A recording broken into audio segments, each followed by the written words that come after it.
The following program may contain strong language and mature content. Viewer discretion is advised.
Hey.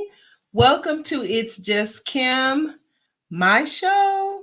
It is where I talk about all things that I want to talk about. Yes, I am so excited to be here today, and I'm happy that you're here. If you're here, if you're watching me live, or if you're going to be watching the replay, either way, I'm happy because I love to share good information and I love to share from my heart. So as we get started today, I just want to say that we just came out of, I guess, what they call the love season, Valentine's Day. And you know, people have their opinions about Valentine's Day, right?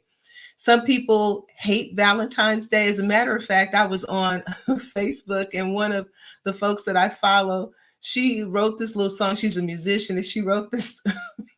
It's so funny. Maybe not to everybody, but it's funny to me.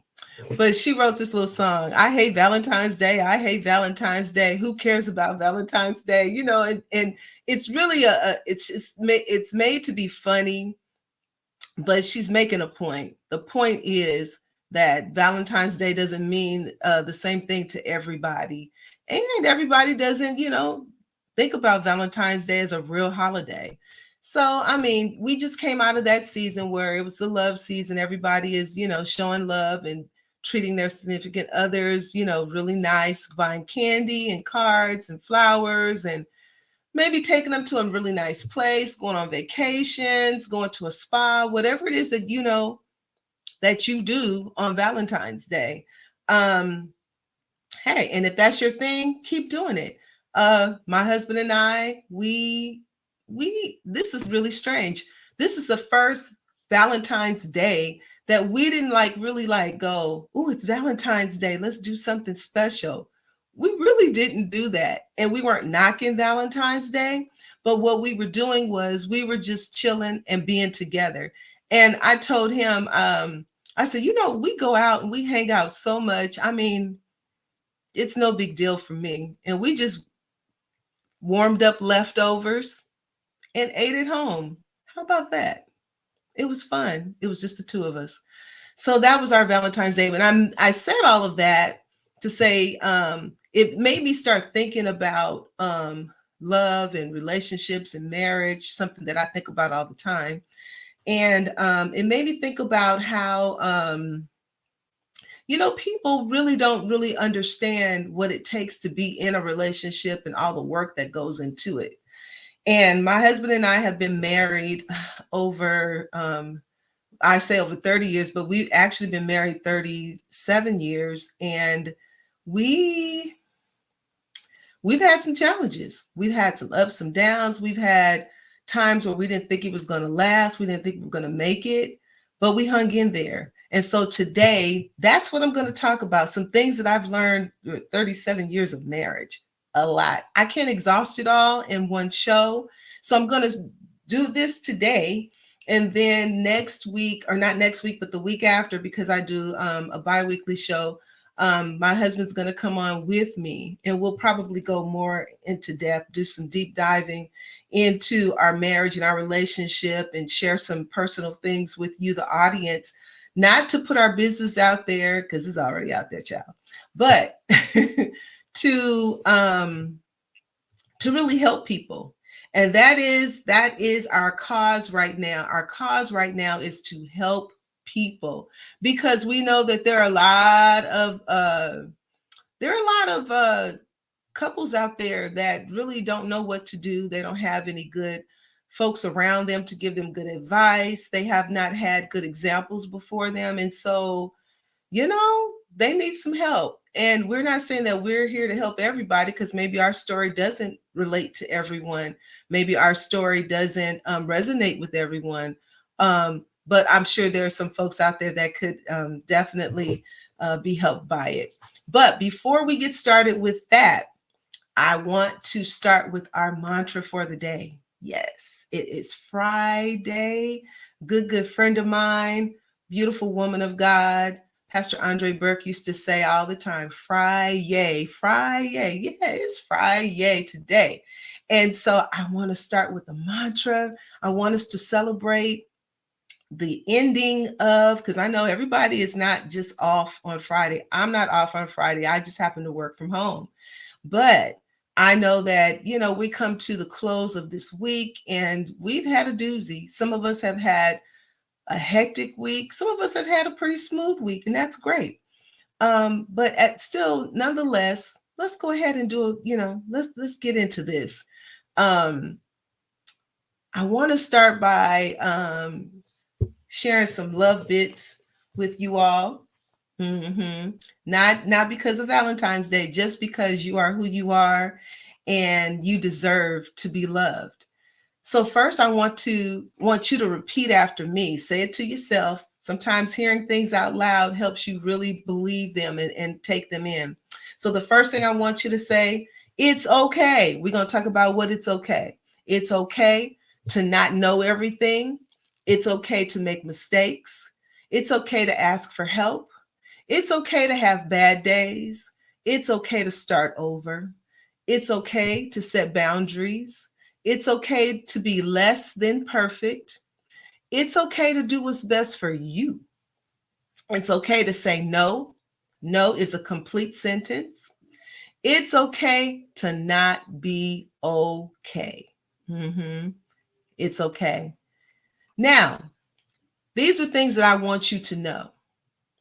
Please know that you are loved, that you are worthy, that your feelings are valid, and that you are enough. Yeah, you are enough. And remember, every day you can be grateful, start over and try again, be kind to yourself, celebrate what you have accomplished.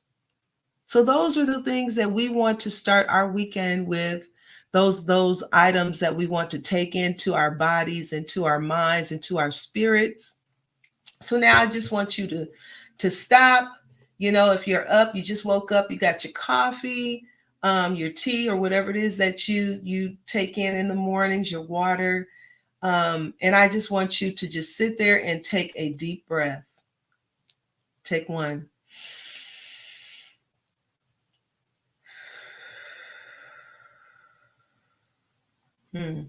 That felt good. Let's do that again.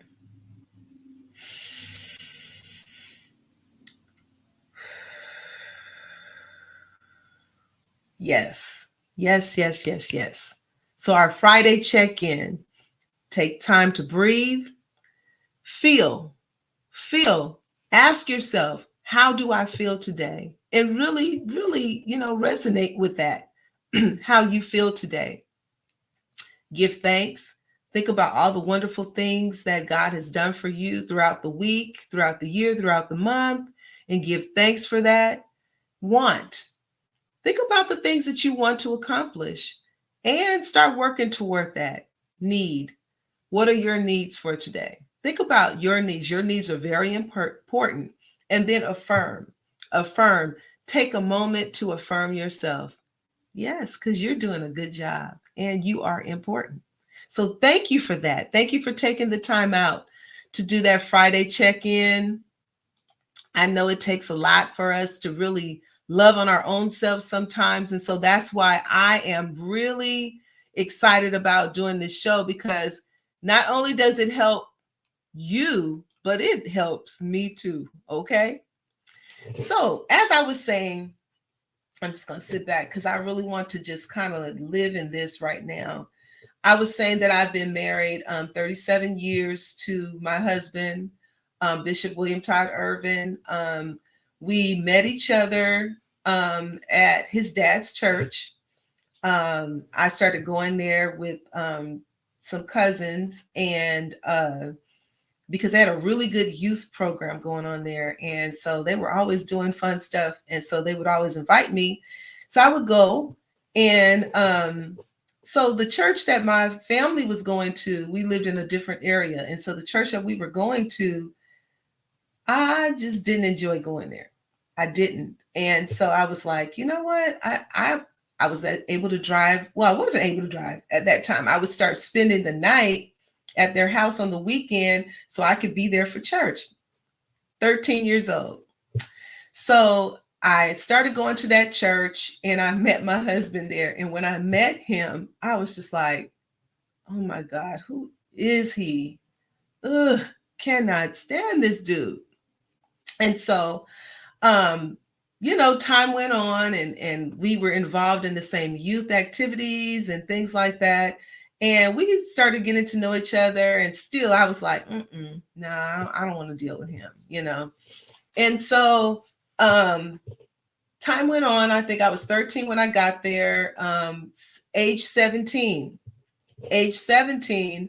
Christmas, my mother invites him and his friend, who is still a dear friend to us to this day, over for Christmas. I had no idea. My cousin and I were upstairs playing in makeup, and I heard my mother open the door, and she says, "Hi, William. Hi, Glenn. Come on in." I'm like, William and Glenn? Oh my God, what is he doing here? And so he comes in. Long story short, we start talking, really getting to know one another on that day, spending time together and enjoyed each other's company. And just started dating, started seeing each other, started going out and started really liking each other. And I guess developed into loving each other. Had some ups and downs in that because, we were young. But nonetheless, we end up getting married. There's a lot that happened in between there, but we'll go for the short story today.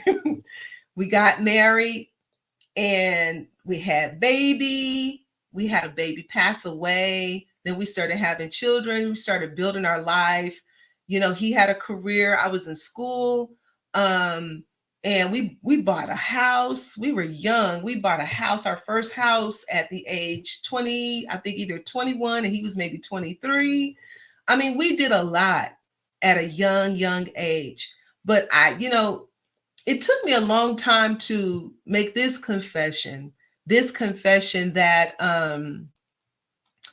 we were really too young to be married, way too young. Even though we loved each other, love is beautiful. Love is a wonderful thing, but we were not mature enough for the things that come with marriage, the things that come with a lifelong lasting commitment.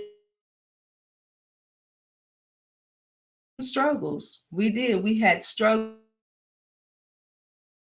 in the way of living together. And so there were things that after we, of course, got married and moved in together that we didn't know. We didn't know that you did that. And I didn't know that you did this. And, funny things like, his mother was very regimented. They had this food on Monday, this food on Tuesday, so on and so forth. And when you're young and you're inexperienced, whenever you feel like you're being compared to someone, and I felt like he was comparing me to his mama. And so I would do the total opposite. So his mother would always fry fish on Fridays. Well, most people fried fish on Fridays, just something people do. Well, I would fry fish on Tuesday. So, just young and silly and inexperienced.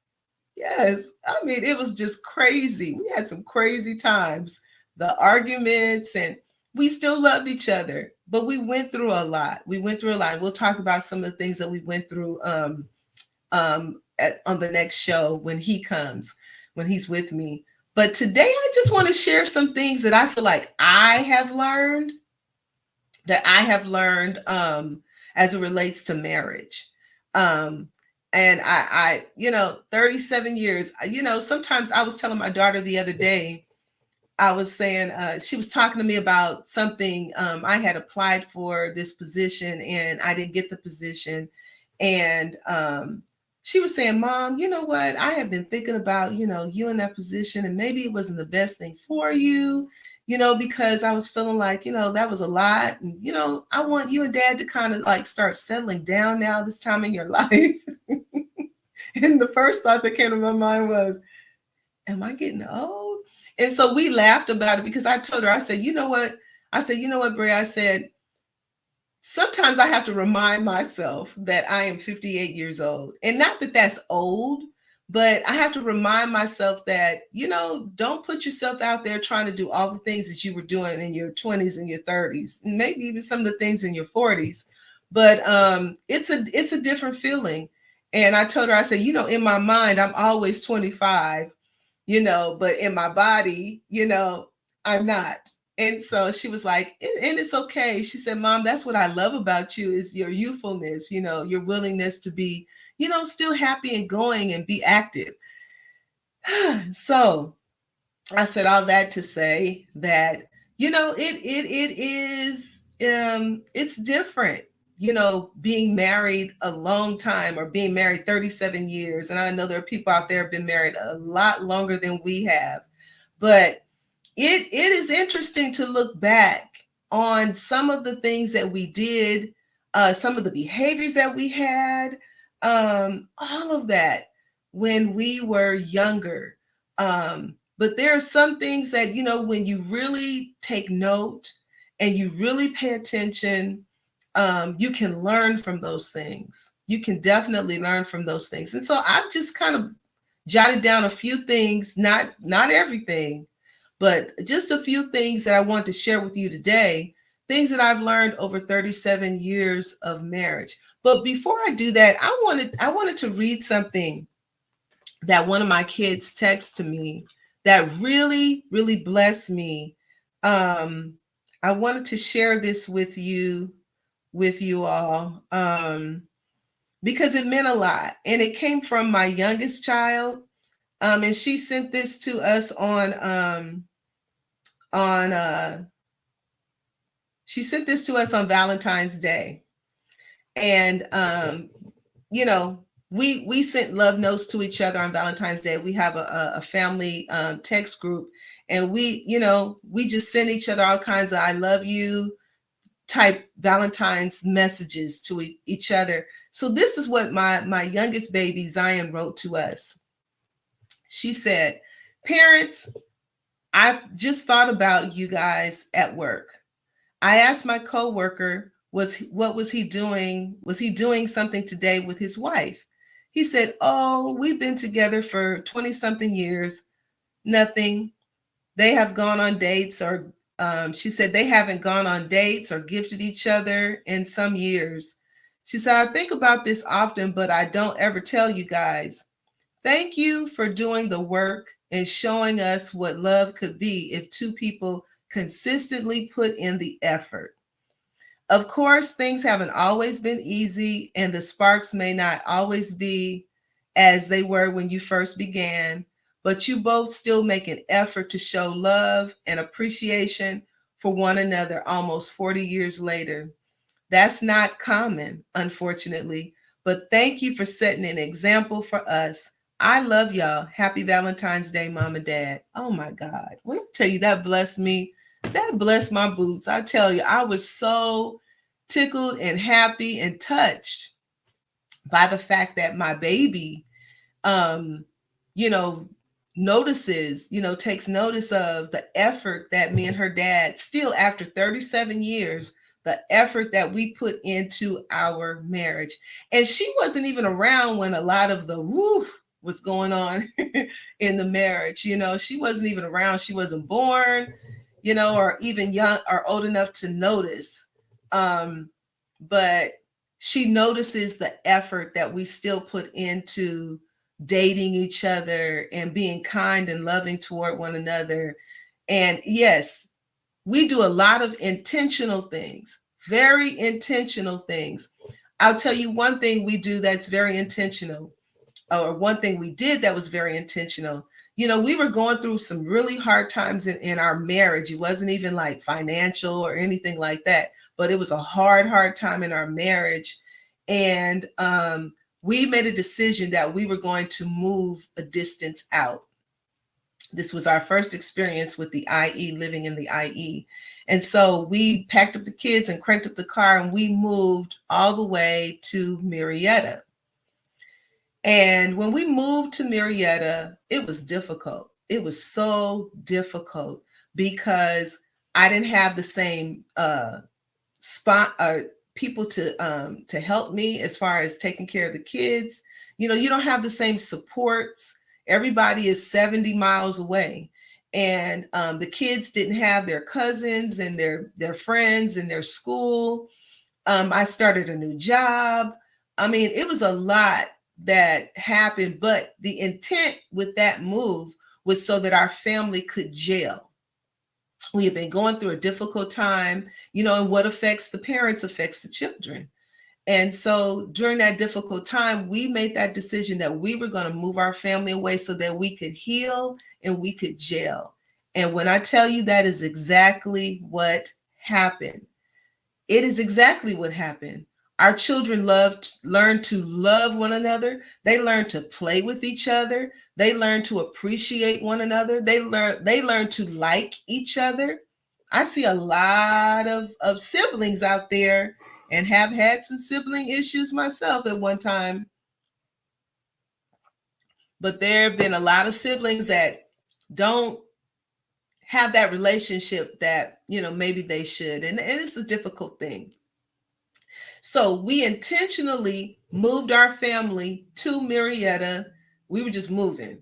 And they learned a lot. And to this day, that move, I truly believe in my heart of hearts that moving our family there, letting our children learn to be with each other and appreciate each other. And not that they didn't have any friends. Of course, they made relationships, some relationships they still have to this day. But the relationship that's most important that they have is their relationship with each other.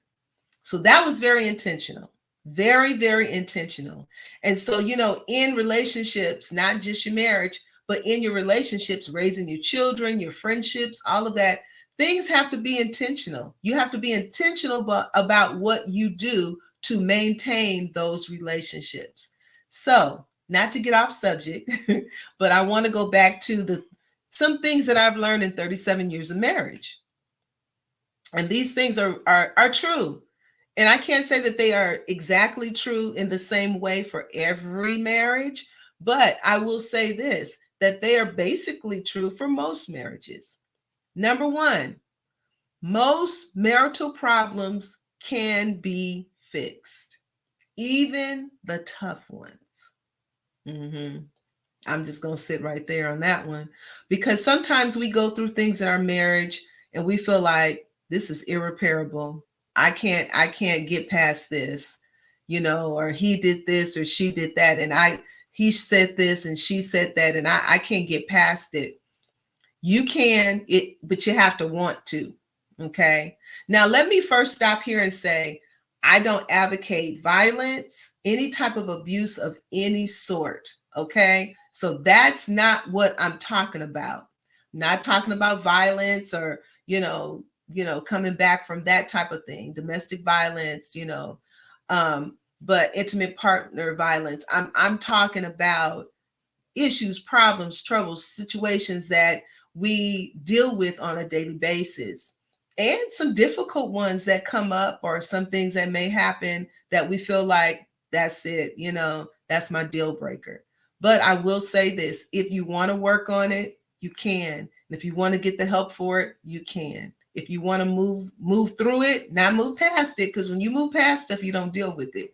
But if you want to move through it and deal with it, you can do that.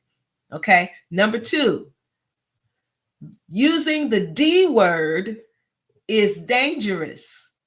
You know what the D word is? Divorce. Using that D word is very dangerous. You don't just haul out the D word. I want a divorce. You know, you didn't make my breakfast the way I wanted it. I want a divorce. Or you didn't do this. I want a divorce. Or you said this and it hurt my feelings. I want a divorce. No. Do not hurl around that D word. Instead, maybe you want to use the F word. I know you're thinking of something different. The F word, frustrated. Yeah, use that word instead. I'm frustrated. Because saying to someone, I'm just really frustrated right now, that doesn't break a person's heart so much as saying, I want a divorce. Those words cut deep when you tell somebody that you want to completely and permanently separate yourself from them. Divorce. So instead say, you know what, babe? I am completely frustrated right now. I'm frustrated to tears. We need to do something. I've learned that. I also learned that it is very untrue that saying that your partner will never change. That is not true. That's not true in all cases. I think about it. If my husband and I were the same two teenagers that met each other over 40 years ago, then we would still be these naive, selfish kids, because that's what we were, wanting to have their way in a relationship. So, you know what? I'm going to stop here for a break. And when we come back, we're going to finish this list.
Okay, so we're back.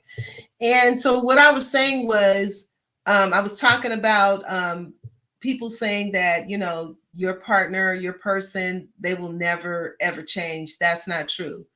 You know, they may not change the way you want them to change at the time you want them to change, but we are all forever evolving.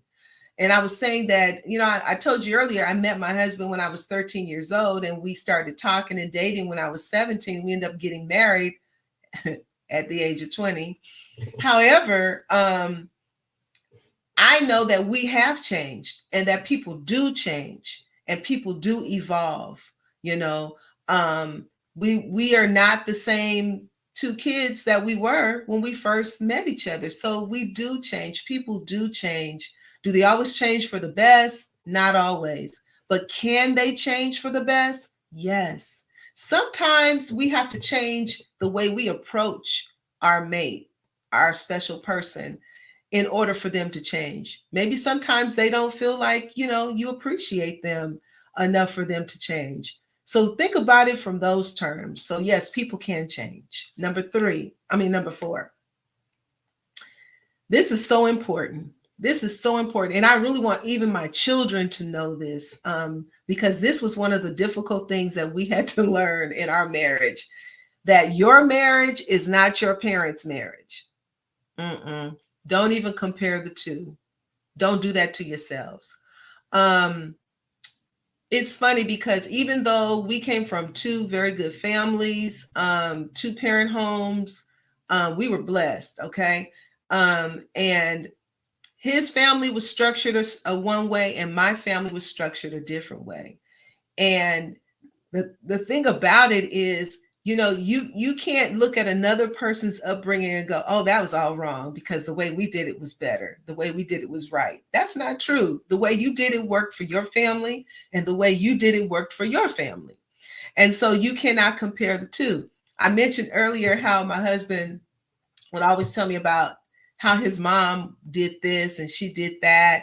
And I think back now, how silly it was for me to do the opposite. What can I say? I was 20, 21. I did the total opposite of what his mom had. Some really good ideas, and the things that she did, she wasn't saying that that's the law, that's how things should be done. But basically, she structured her life and her household so that it suited her, and she was able to get things done and take care of her family. Now, me being young and not prepared for marriage, I thought he was trying to make me his mama. And probably he was.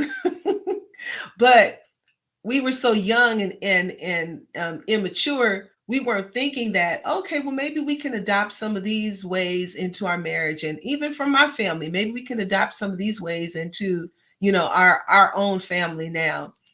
We were comparing our families, comparing our marriages to our marriage to our parents' marriages, and it didn't work.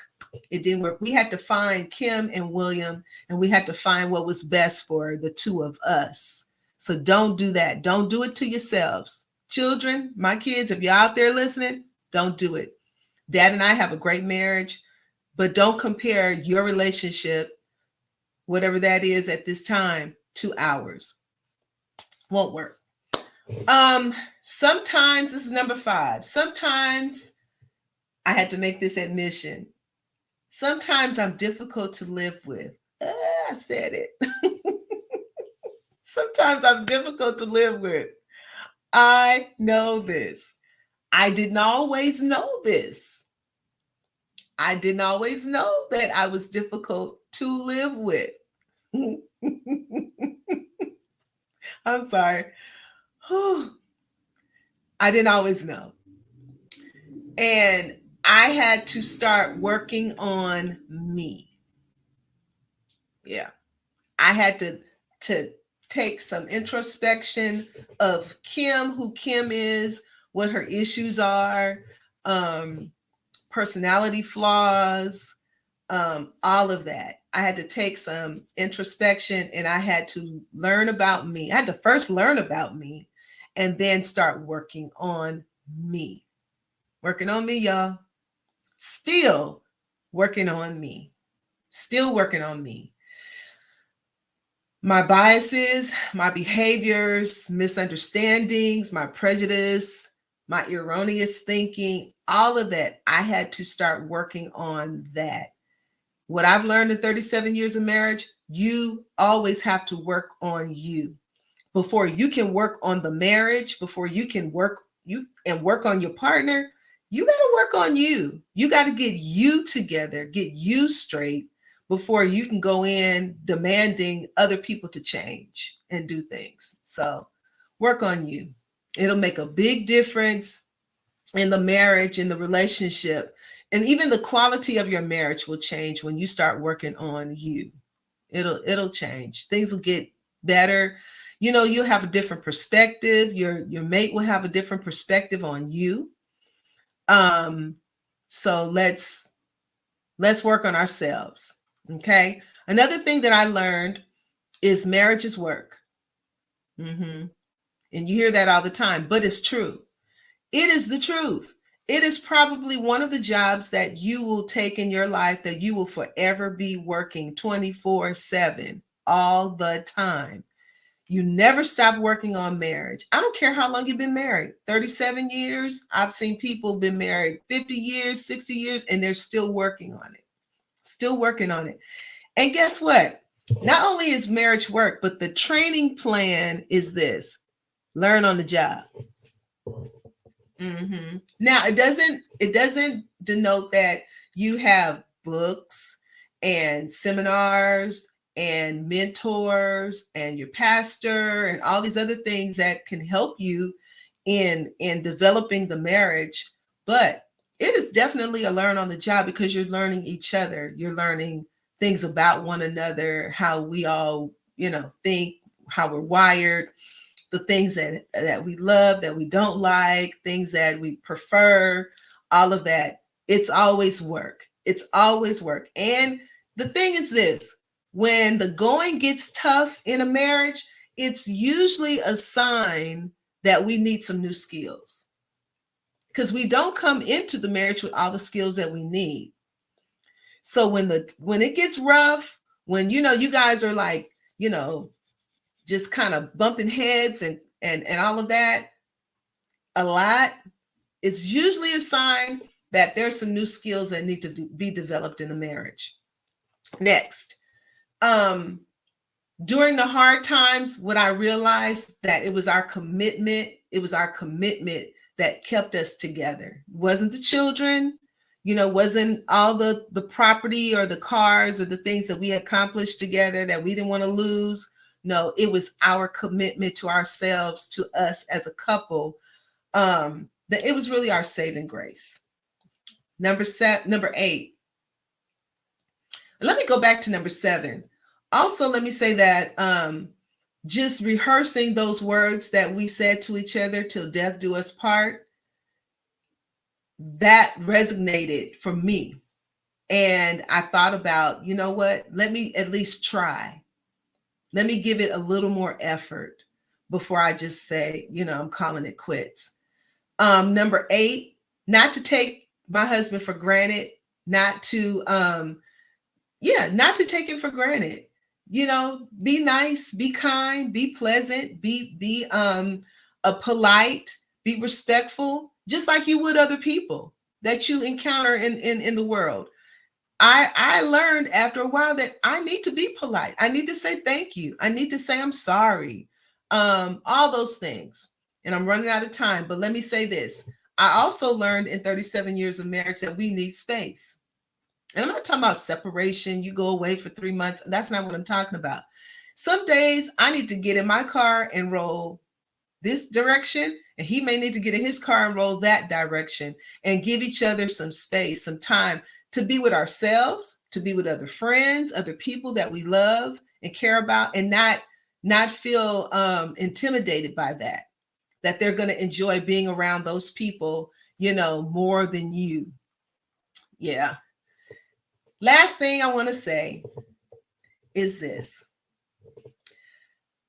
One of the most important things that I've learned in 37 years of marriage is to forgive.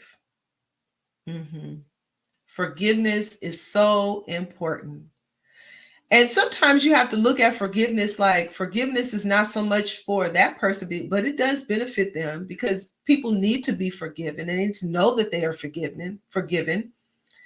But forgiveness is also good for you, because it lifts that heavy weight of anger and disappointment and all of that. It lifts that off of you so that you can begin to enjoy that person again. Because when you're sitting in unforgiveness, and I don't care if you think that you've moved past it or whatever the case may be, but when you sit in unforgiveness, that affects your relationship, but it also affects you, because you wear the unforgiveness. Sometimes you wear it in your body, you wear it in your actions and your movement, you wear it in your face, and other people can pick up on it too.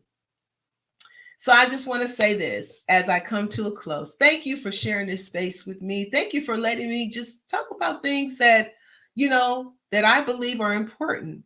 When we come back to this. We're going to do a part 2 of this show, things I've learned in 37 years of marriage, but I'm going to have my boo with me. But I want to leave you with this. In your relationship, in your marriage, try to always be the first to apologize, the first to be vulnerable, and the first to yield. I'm telling you, it'll make a huge difference in your relationship. And your partner, your love, your lover, your boo, your baby will love you for it. Y'all take care. I love you. Stay safe.